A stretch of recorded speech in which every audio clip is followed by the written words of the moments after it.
ont des choses à dire à Dieu, parce qu'on dit c'est de l'abondance du cœur que la bouche parle. Nous allons garder le silence afin que ceux qui ont des choses à dire à Dieu élèvent la voix et qu'ils puissent s'exprimer pleinement. Tu es digne de recevoir ma louange. Tu es digne de recevoir les acclamations. Parce que tu es Dieu et tu es sans pareil. Merci, Père Saint, pour ta fidélité, pour ta présence. Que la gloire te soit rendue tous les jours au nom de Jésus. Amen. Amen. Nous allons demander à Dieu de disposer nos cœurs. De disposer nos cœurs à recevoir la parole. Cette parole qui donne la vie. Qu'elle puisse faire renaître dans nos cœurs tous les aspects qui étaient morts, tous les aspects qui étaient déçus, tous les aspects que nous avions fermés à Dieu. Que cette parole vienne faire revivre tout ce qui était mort. Que les anciens ossements reprennent vie. Disposons nos cœurs à recevoir la parole. Et par la même occasion, nous allons présenter l'homme de Dieu à Dieu afin qu'il puisse l'utiliser puissamment pour sa parole et qu'il puisse faire taire tout ce qui n'est pas de Dieu en lui. Prions. Seigneur, nous te bénissons, nous te rendons grâce, ô éternel Dieu des armées. Nous venons présenter nos cœurs, Seigneur, afin que tu nous disposes à écouter, à recevoir ta parole. Nous voulons, Seigneur, que cette parole ne soit pas une parole vaine. Nous voulons que cette parole puisse nous servir dans nos vies de tous les jours, que nous puissions l'appliquer tous les jours de notre vie, afin de rentrer dans ton obéissance, afin de rentrer dans tes voies et que toi seul tu sois glorifié. Pour nous, pour notre entourage, pour notre Église et pour tout ce que tu as prévu. Éternel Dieu des armées, nous venons aussi te présenter ton serviteur que tu as choisi ce matin pour nous faire part de ta parole, pour nous exhorter, pour nous interpeller, pour nous ramener à toi, ô éternel Dieu des armées. Sers-toi puissamment de lui, ô Seigneur, afin que toi seul tu puisses parler. Nous venons, Seigneur, le recommander entre tes mains, afin que toi seul tu puisses l'utiliser. Je vais demander à Papa Édouard de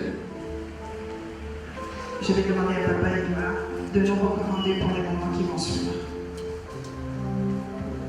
Seigneur, nous voulons maintenant, Seigneur, faire silence autour de nous, Seigneur, pour te laisser parler.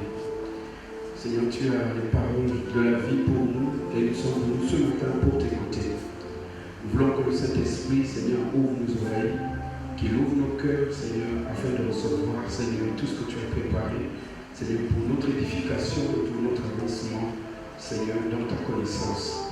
Nous voulons que tu prennes le contrôle, Seigneur, de la pensée, de l'esprit de celui qui va parler en ton nom. Seigneur, nous te remercions, Seigneur, parce que, Seigneur, ces moments, nous voulons qu'ils soient importants, Seigneur, pour nous et devant toi. Bénis l'assemblée.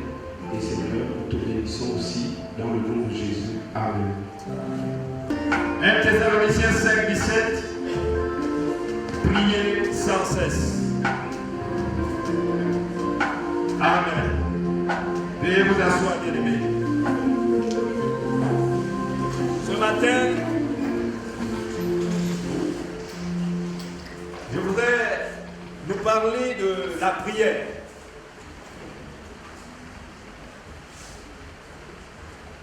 Et plus spécifiquement du thème prier sans cesse. Lorsque j'étais à l'université, nous avions des rencontres des étudiants chrétiens. Je militais dans le forum pour l'évangélisation universitaire. Et chaque fois que nous nous retrouvions dans nos réunions, il y a un frère qui était coordinateur du Forum pour l'évangélisation universitaire au CUS. Actuellement, on appelle l'Université de la Santé. Chaque fois que nous lui demandions son programme d'activité en tant que coordinateur, ce frère répondait toujours, nous n'avons pas un autre programme, sinon la prière. Nous avons eu plusieurs rencontres comme ça. Il était en 5e ou 6e année de médecine. Il dit notre programme au niveau de l'université, c'est la prière. Il dit c'est un milieu difficile, là où nous sommes. Nous ne pouvons pas envisager une quelconque évangélisation, action, activité, si la prière n'est pas au cœur et au centre de nos vies, de notre existence. Bien aimé dans le Seigneur, c'est vrai que c'était un peu à l'époque, jeune converti, on trouvait ça un peu peut-être agaçant. Mais au fur et à mesure qu'on avance avec le Seigneur, on se rend compte que la prière est très importante dans notre vie. La prière est quelque chose de fondamental, vraiment dans notre vie. C'est pourquoi le Seigneur m'a mis à cœur de nous parler de la prière. Certains diront peut-être, mais nous prions déjà. Nous avons des livres parlant de la prière. D'autres diront, mais je suis trop occupé pour la prière. Je suis évangéliste, qu'est-ce que la prière vient faire dans ma vie? Je suis pasteur, je suis responsable d'un mouvement, d'un comité, d'un groupe. Je suis ceci, je suis cela, mais qu'est-ce que la prière? Pour moi, bien aimé dans le Seigneur, ce matin, permettez-moi de vous dire que la prière est inévitable. Pour nos chrétiens, la prière est vitale pour tout chrétien.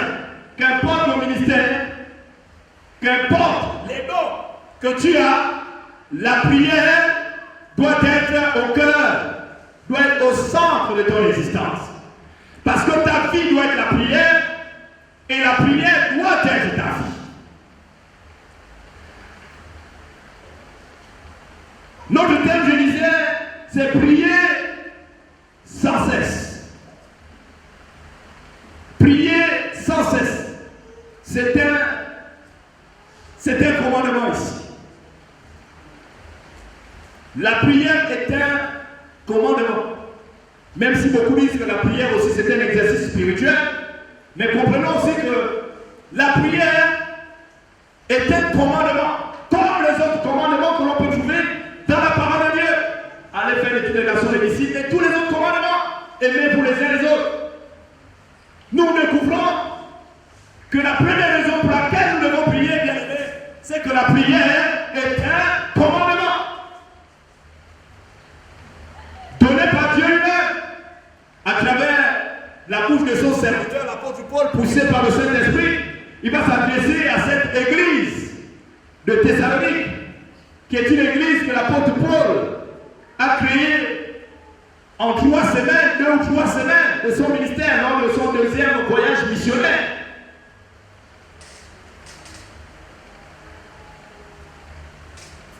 L'apôtre Paul avait vu le besoin de cette église.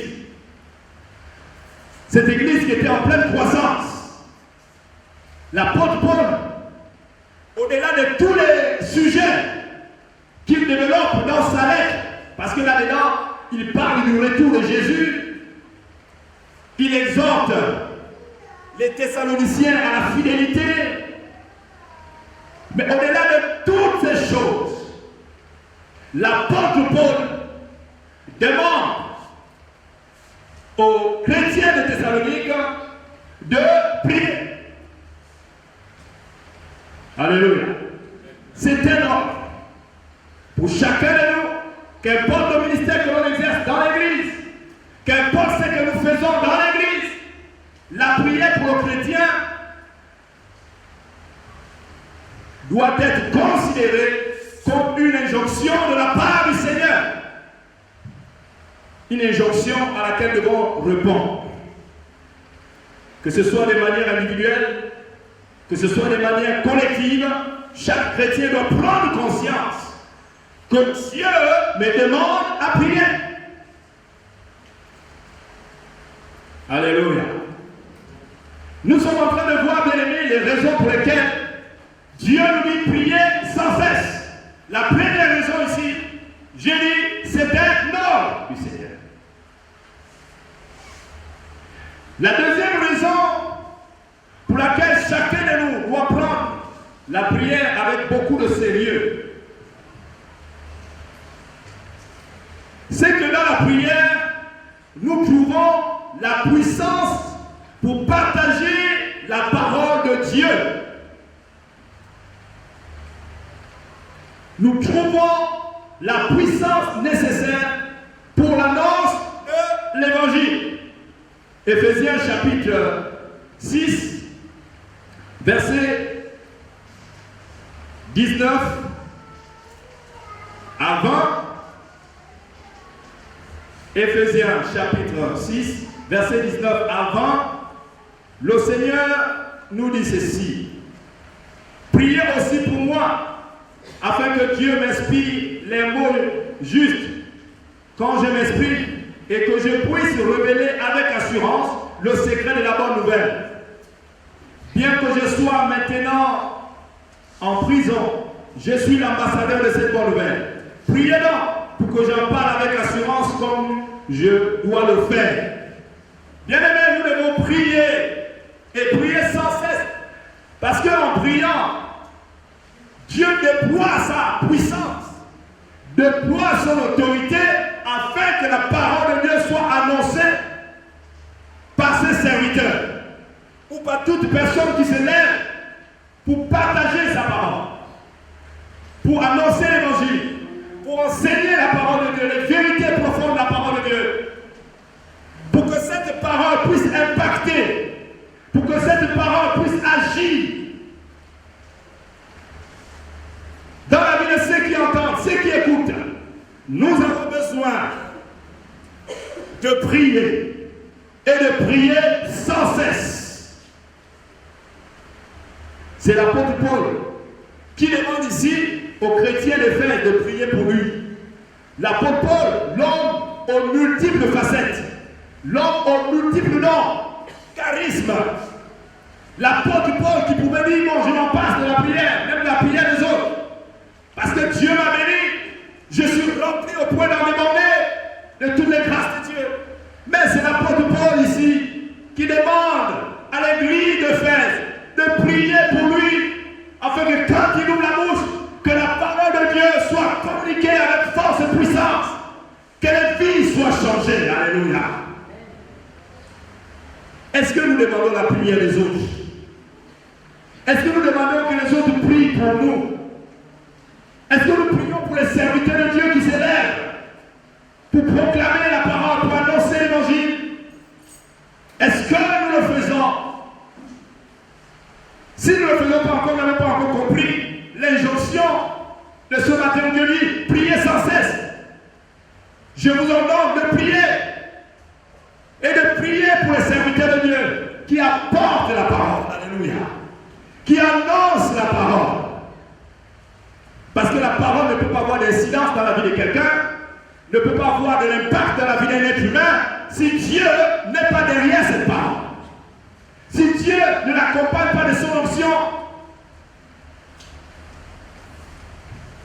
Mais pour que cela arrive, Dieu nous invite, Dieu nous recommande, Dieu nous appelle à prier pour tous ceux-là qui ont la mission, la responsabilité de partager la parole de Dieu. Pourquoi devons-nous prier sans cesse? Pourquoi devons-nous prier sans cesse?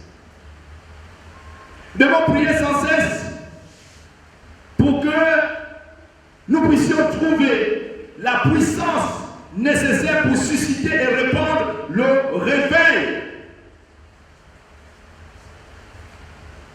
Pour recevoir la puissance nécessaire pour répandre le réveil. Il n'y a pas de réveil sans prière. Un évangéliste, Toré, a écrit, on a vu des réveils sans beaucoup de prédication. Mais on n'a jamais vu de réveil puissant sans prière puissante. C'est un évangéliste. Un serviteur de Dieu, un homme loin. Il dit, on n'a jamais vu de réveil spirituel dont nous avons besoin sans prière.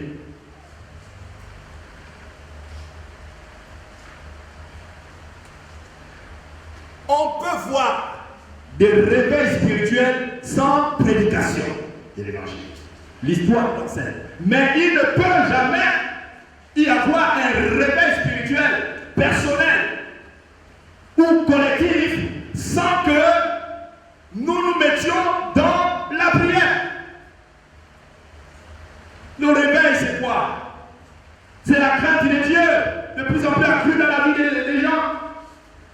C'est une repentance sincère de mon Dieu. Le réveil, c'est quoi? C'est voir le salut atteindre des milliers de personnes se donner à Christ. Des gens sortis de leur ténèbres pour rentrer dans la lumière de la présence de Dieu. Rentrer dans le royaume du Seigneur. C'est voir les vies rayonner pour Jésus. Les gens zélés pour Jésus. Passionnés pour Jésus. Où Jésus est au centre de tout ce qu'on fait. Où Jésus est la priorité absolue de notre vie. Où on ne vit que pour Jésus. On ne respire que Jésus. On ne pense que Jésus. Notre cœur est tourné vers Jésus. Et il ne peut pas avoir de telles attitudes, de tels états d'esprit bien-aimés, que j'appelle réveil ici, s'il n'y a pas de la prière. Le Gabon a connu le réveil. Dans les années 80, même au-delà des années 80, l'histoire nous enseigne, dans les années 1936, 1939, le Gabon a connu le réveil au niveau de l'église évangélique même du Gabon, avec les missionnaires qui étaient là, un réveil incroyable. Et dans les années 80, avec les églises de Béthanie et autres, le Gabon a connu le réveil ici au Gabon. Ça a véritablement secoué le pays. Mais rapprochez-vous de ces hommes que Dieu a utilisés pour que ce réveil voit le jour. Ils vont vous dire, inéluctablement, ils ont utilisé certainement d'autres stratégies que Dieu a inspirées. Mais la stratégie la plus importante, c'était la prière. Et une prière agressive, une prière véritable, réelle. Alors ça a entraîné véritablement le réveil. Bien aimé, pourquoi devons-nous prier sans cesse? Mais devons-nous prier sans cesse? Parce que nous trouvons la puissance dans la prière pour faire agir la main de Dieu dans nos vies. C'est à travers la prière que nous trouvons la puissance, l'autorité, le pouvoir pour amener Dieu d'agir dans nos vies. Jérémie chapitre 33 verset 3 que nous connaissons tous par cœur ici. Invoque-moi, je te répondrai. Et je te montrerai des choses cachées. Qui connaît ce verset par cœur? Dieu dit bien ici, prie. Invoquer veut dire prier Dieu. Appeler Dieu. Demander à Dieu d'intervenir dans notre vie. Et le Seigneur est disposé ici pour nous répondre. Le Seigneur est disposé pour nous répondre. La prière, c'est la main qui frappe Satan et brise les fers du péché. Fait tourner la balance du destin plus que la lame de l'épée. La prière amène Dieu à répondre aux préoccupations, aux sollicitudes de ceux qui l'invoquent. Donc la prière amène Dieu à agir. La prière met la main de Dieu en action. Si nous voulons voir Dieu agir dans nos vies, nous voulons être les témoins de la vie surnaturelle du royaume de Dieu. Nous voulons être des témoins de l'action puissante, des miracles, des prodiges, des signes dans notre vie. Nous avons besoin de prier et de prier sans cesse. Parce que Dieu répond aux prières. Dieu répond aux prières de son peuple. Dieu agit aux prières de son peuple.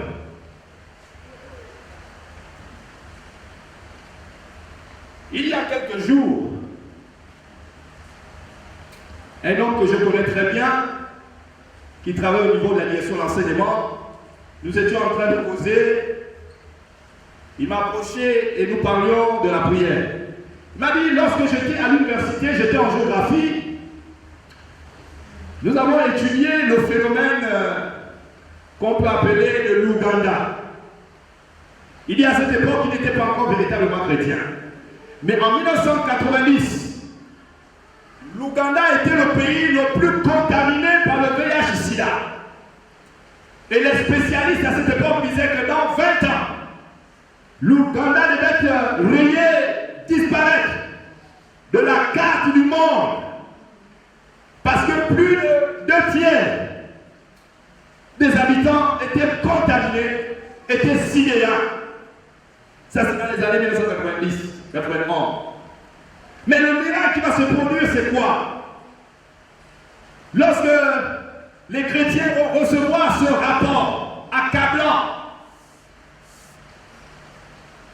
ils vont se mettre tous ensemble dans la prière. Ils vont tellement prier, vraiment prier sans cesse.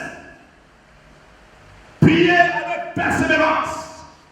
Prier avec insistance. Au bout d'un certain temps, l'histoire nous enseigne que l'Ouganda, sans pourtant qu'on utilise, d'ailleurs jusque-là, le vaccin contre le VIH-Sida n'existe pas, et à l'époque où ils ont prié, il n'y avait même pas encore les rétroviraux, tout ce que nous connaissons, tous ces moyens qui aident les Sidéens. Mais lorsqu'ils ont prié, on a fait des enquêtes, par la suite on s'est rendu compte que l'Ouganda n'avait pratiquement plus de Sidéens.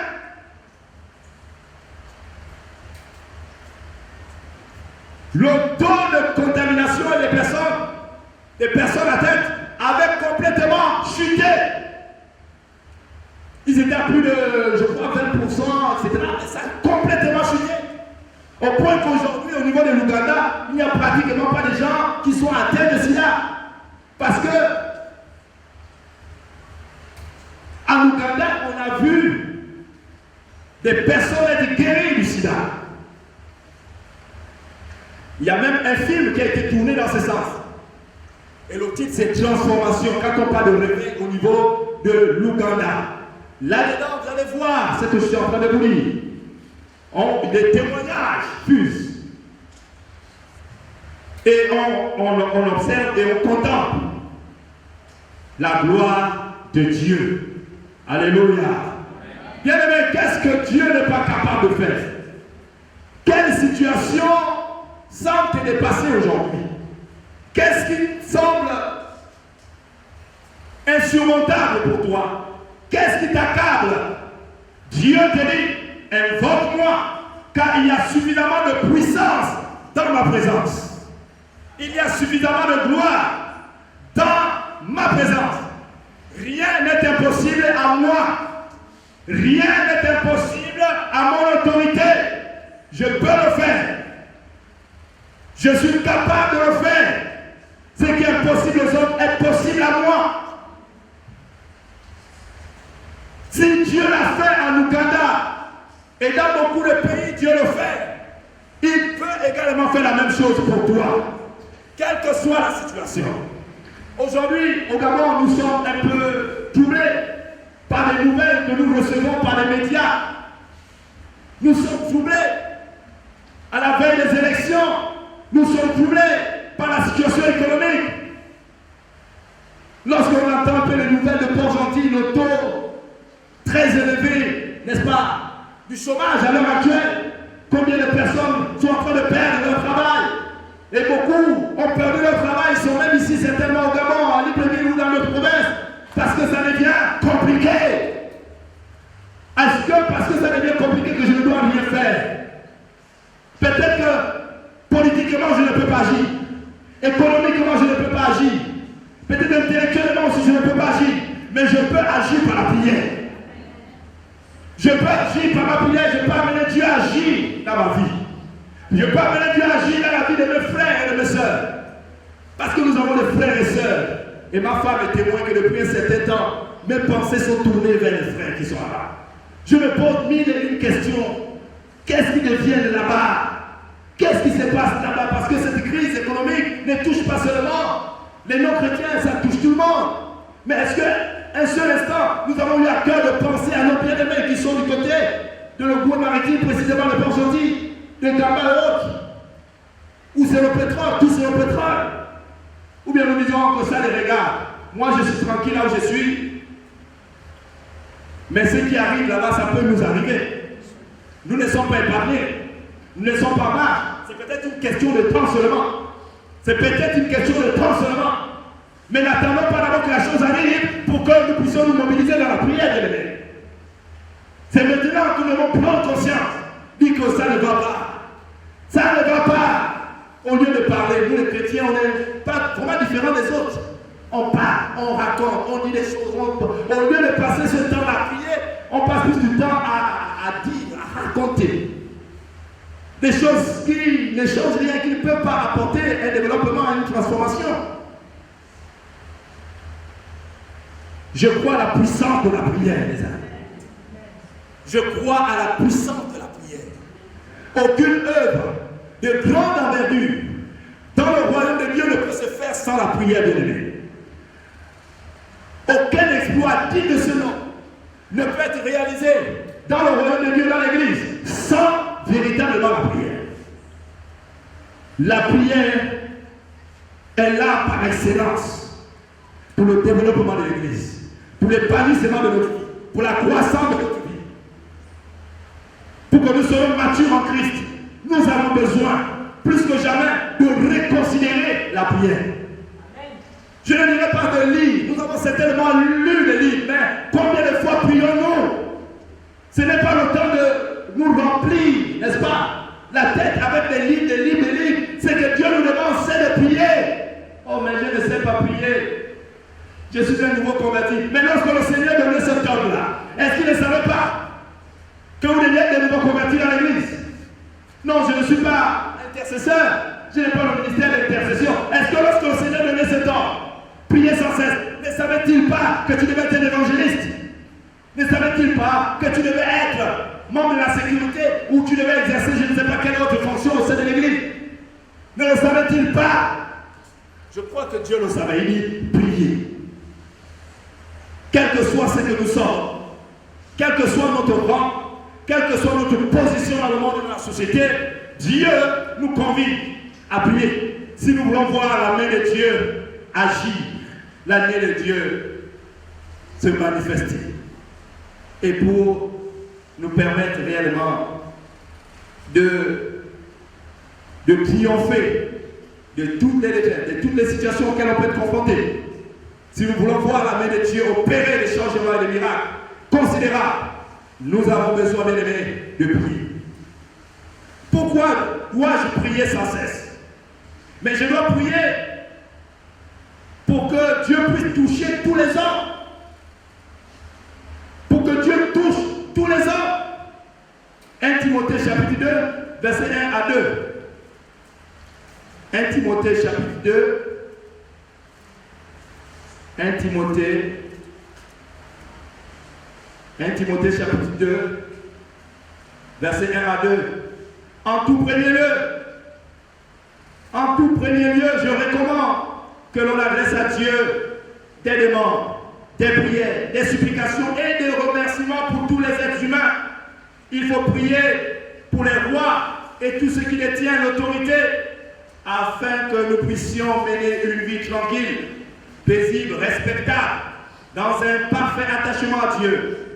Voilà ce qui est bon et agréable à Dieu, notre Sauveur, qui veut que tous les hommes soient sauvés et parviennent à la connaissance de la vérité. Est-ce que tu peux dire Amen? Bien-aimés, les hommes ne peuvent pas connaître Dieu, ne peuvent pas accéder à la connaissance de Dieu sans que nous ne puissions prier, sans que chacun de nous ne prenne conscience que je dois prier pour que les gens soient sauvés, pour que les gens réalisent qu'ils ont besoin véritablement de Christ dans leur cœur. Nous devons prier pour tous les hommes, nous devons prier pour les autorités de notre pays. Aussi bien la majorité présidentielle, aussi bien l'opposition, la société civile. Nous devons prier pour tout ce que Dieu a élevé, les généraux, les parlementaires et autres. C'est notre devoir, c'est le devoir de l'Église. Le devoir de l'Église, ce n'est pas de faire de la politique ou de faire du militantisme. Désolé pour les gens peut-être qui pensent le contraire. Mais l'Église est là pour, comme directeur de conscience, veiller sur les valeurs morales, cardinales, et les valeurs spirituelles que le Seigneur nous a communiquées. Et ces valeurs, Dieu seul sait combien, elles sont nombreuses dans la parole de Dieu.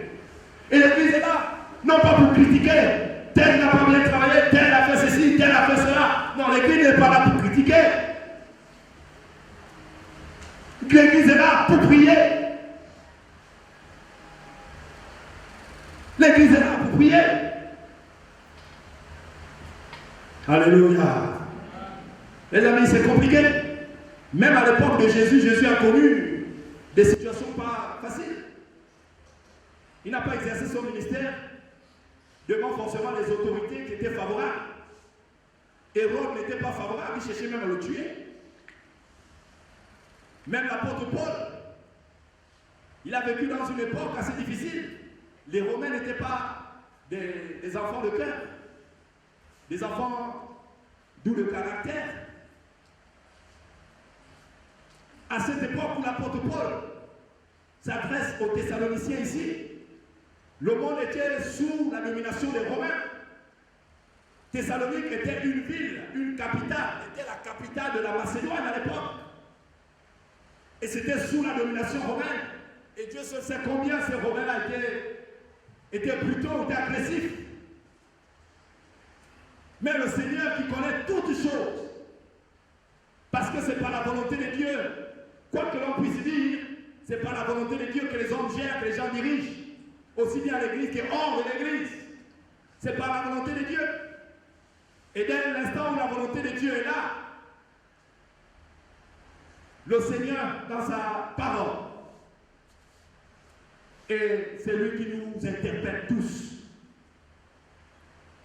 plutôt à être distrait, plutôt à être éparpillé, mais il nous interpelle à plus d'un titre, vraiment à prier. Parce que Dieu seul a le pouvoir de changer qui veut changer. Dieu seul a le pouvoir de changer les cœurs, de changer les hommes, de changer les institutions. Il a le pouvoir et l'autorité. On l'appelle le Dieu suprême. De l'Ancien Testament au Nouveau, nous voyons Dieu, comment il agit, même dans les cœurs de païens. Dans le cœur de Nebuchadnezzar, Dieu agit dans son cœur. Dans le cœur de Darius, le roi perse, alors que les Juifs étaient en déportation depuis près de 70 ans, d'abord à Babylone, ensuite dans l'Empire perse, Dieu va agir dans le cœur du roi païen qu'on appelle Darius, afin de permettre aux Juifs qui voulaient repartir chez eux de retourner. Ce n'est pas le pasteur qui allait parler à Darius, non les amis. Ce n'est pas le sacrificateur qui allait dire à Darius, non les amis. C'est Dieu lui-même qui a incliné le cœur de Darius. Comme cela est écrit dans Proverbes chapitre 21, verset 1, Dieu incline les cœurs de roi, tantôt dans un sens, tantôt dans un autre, comme il le veut, comme cela lui plaît. Parfois nous nous faisons trop de mal pour des choses qui n'en valent pas la peine. Parfois nous rentrons dans des combats qui ne sont même pas nos combats, mais qui sont le combat de Dieu. Alléluia. Est-ce que vous êtes avec moi ce matin? Est-ce que vous êtes là, peuple du Seigneur? Nous allons terminer en disant ceci. La reine de l'Angleterre, au 19e siècle, la reine de l'Angleterre, dans l'histoire de l'Église, on apprend que la reine de l'Angleterre avait beaucoup plus peur des prières de John Wesley que de toute l'armée de l'Angleterre et de toutes les armes de l'Angleterre. Elle avait beaucoup plus peur des prières de cet homme de Dieu plutôt que les armes. Je vous l'assure, bien aimé dans le Seigneur, la prière a une puissance à laquelle nous ne pensons même pas. Même la bombe atomique n'est rien devant la prière. Je vous dis, rien devant la prière. Rien ne résiste à la prière. Rien. C'était à juste titre qu'elle avait la peur. Elle craignait les prières de cet homme. Pour revenir en Ouganda,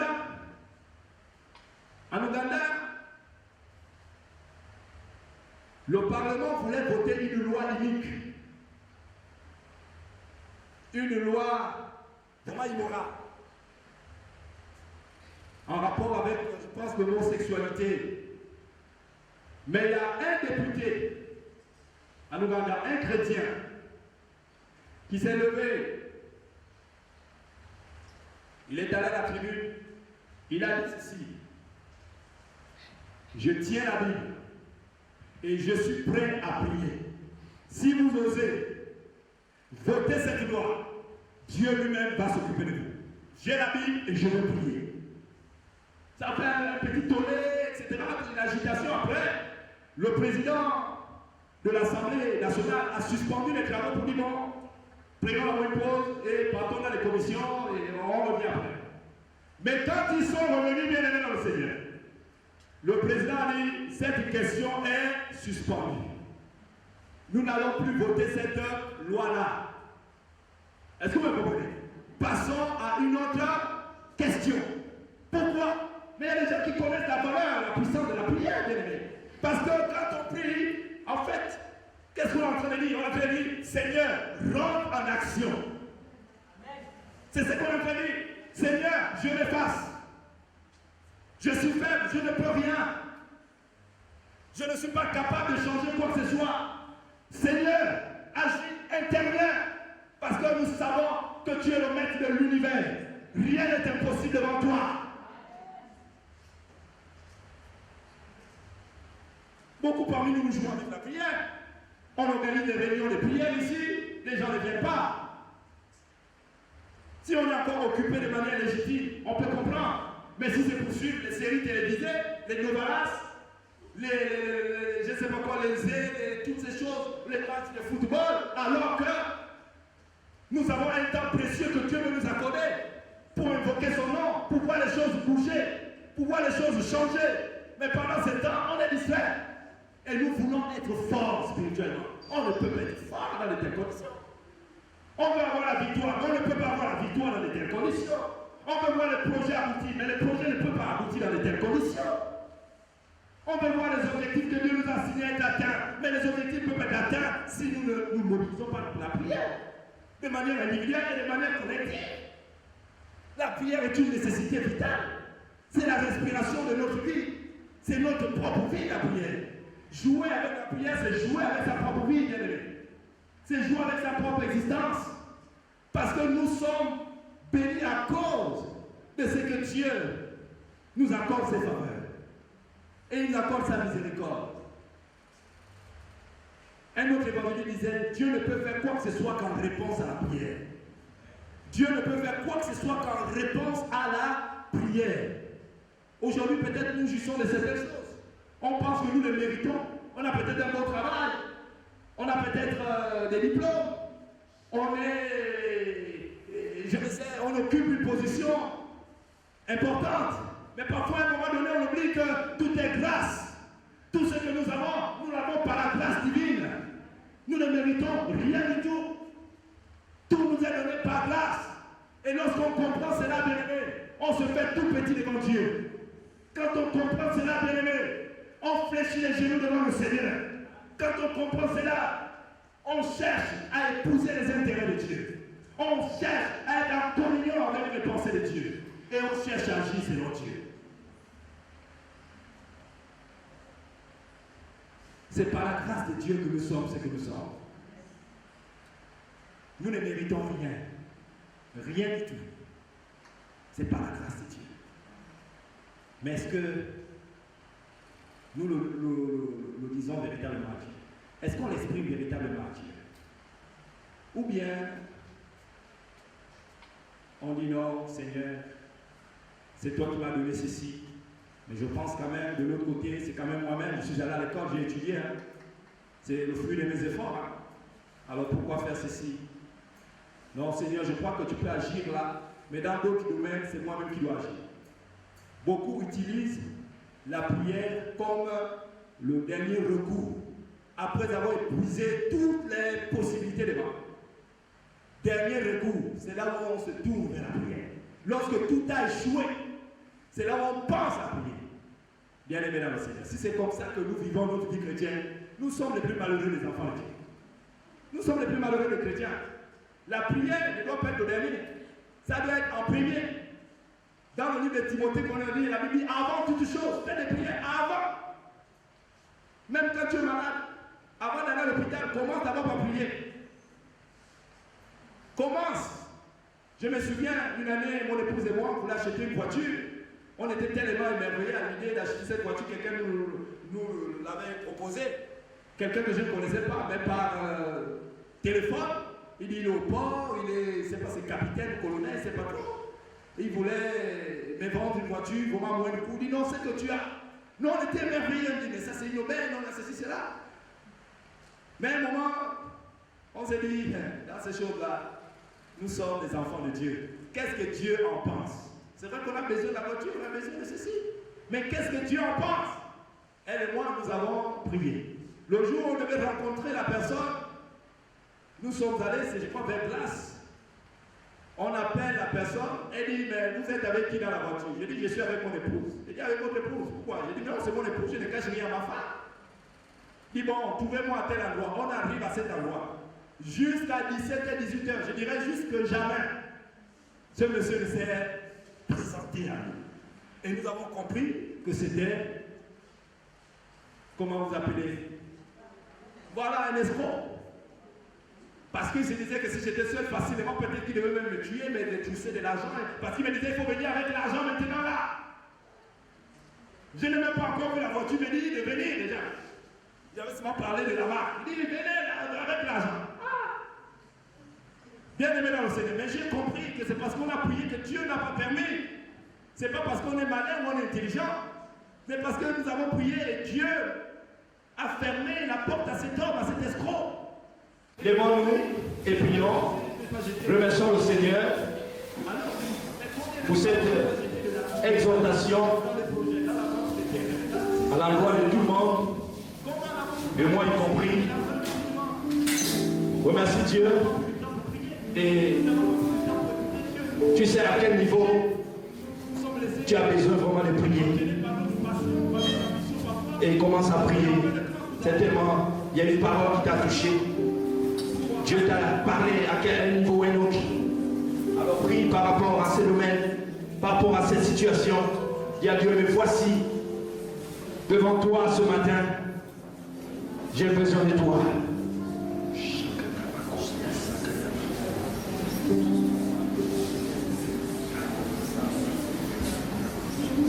Alléluia. Alléluia. Si Seigneur.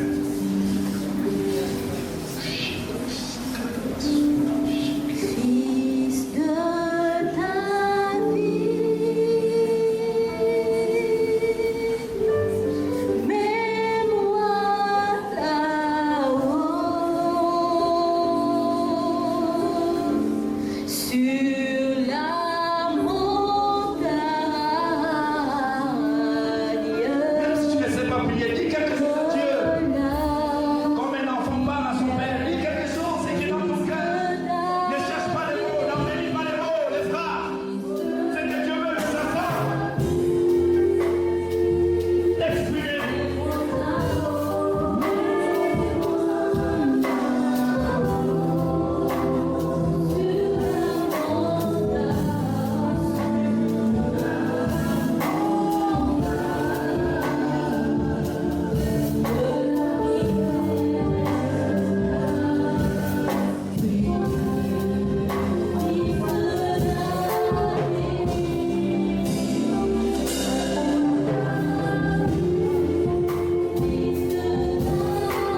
Parle avec assurance à ton Père. Parle avec assurance à ton Dieu. Parce qu'il t'écoute, bien-aimé.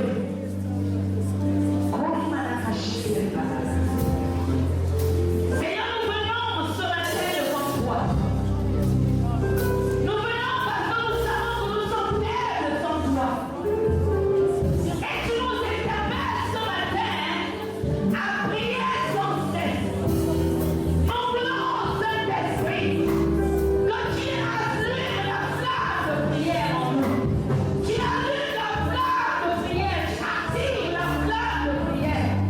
Au nom de Jésus, nous refusons d'être timides, d'être tièdes, mais nous voulons être bouillants dans la prière. Nous voulons être bouillants dans la prière. Au nom de Jésus.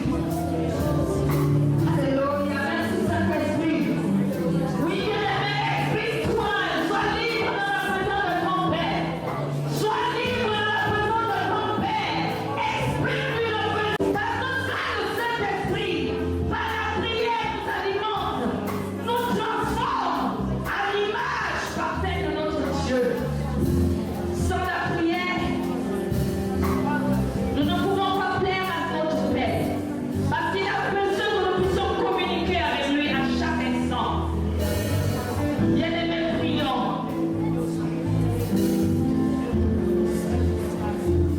Que la gloire te revienne. Nous voulons aussi, au regard de ce qui se passe dans la nation, à l'exemple de Rwanda, qui s'est tourné vers celui qui a la solution à tous nos problèmes. Nous voyons la situation économique de notre pays, la situation politique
Dieu.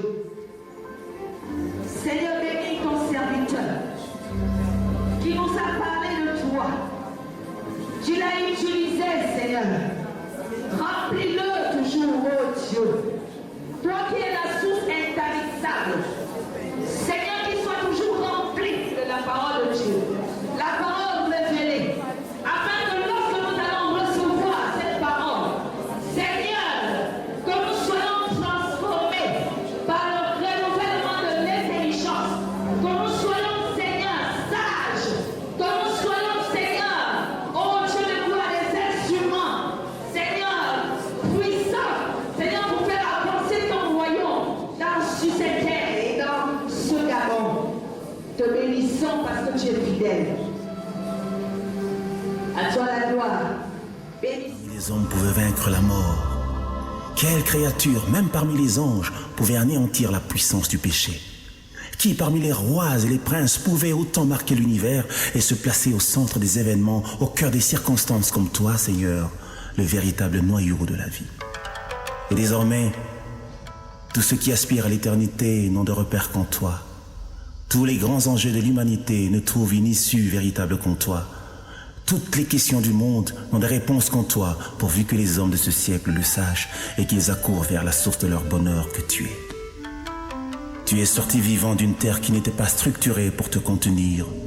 Tu as rencontré la mort dans ses demeures. Tu lui as ravi les clés du séjour de mort et tu as rendu libre toutes les victimes que l'aiguillon de la mort avait frappées. Tu venais de publier le décret qui mettait fin au règne des ténèbres et ouvert pour l'humanité rachetée une ère nouvelle. La puissance de la résurrection t'a ramené vivant de là où tous ceux qui sont nés de femmes sont restés captifs, jusqu'à ce que tu viennes accomplir ce qui était prévu dès les origines. Tu as quitté la terre comme tu y étais entré, c'est-à-dire par la voie d'un prodige.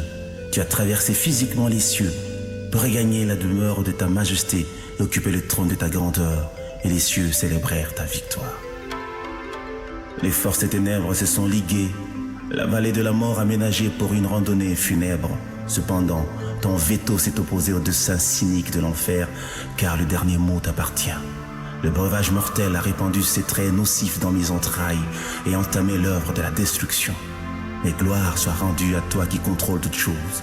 Tu m'as souverainement rendu la vie afin que je vive essentiellement pour te faire plaisir, vivre pour t'aimer, vivre pour te célébrer encore et toujours. Tu es digne d'occuper le trône de mon cœur et de remplir mon être profond, d'être celui vers qui se porteront tous les désirs de mon âme et pour qui je passerai tous mes jours sous le soleil. Il y a des mots que je ne peux dire qu'à toi et ceux que je ne peux entendre que de toi. Comment ne pas aimer l'amour qui se fait aimer et qui déploie toutes ses vertus pour demeurer ancré dans les racines d'un cœur planté en toi? Comment ne pas enlacer l'amour incarné, vivant et parfait, qui manifeste toutes ses tendresses dans l'intimité de nos cœurs attachés pour la vie? Comment ne pas se réjouir d'un bonheur si réel, si puissant et si vrai, qui se vit mieux qu'il ne se raconte? L'histoire de notre alliance est pareille à une merveille que tu as inscrite dans les annales de l'éternité et qui ressemble aujourd'hui à une légende. Je suis issu du tronc de l'arbre de vie et planté comme une vigne de l'Éternel pour servir de signe de présage à cette génération et porter des fruits qui seront servis à la table du roi, aux noces de l'agneau, sous les airs de l'adoration. J'aime t'adorer, Seigneur, et proclamer ton amour, car c'est pour cela que tu m'as introduit sur la terre, vivre pour t'aimer et annoncer aux hommes que tu as créés que tu es Seigneur, digne de notre louange.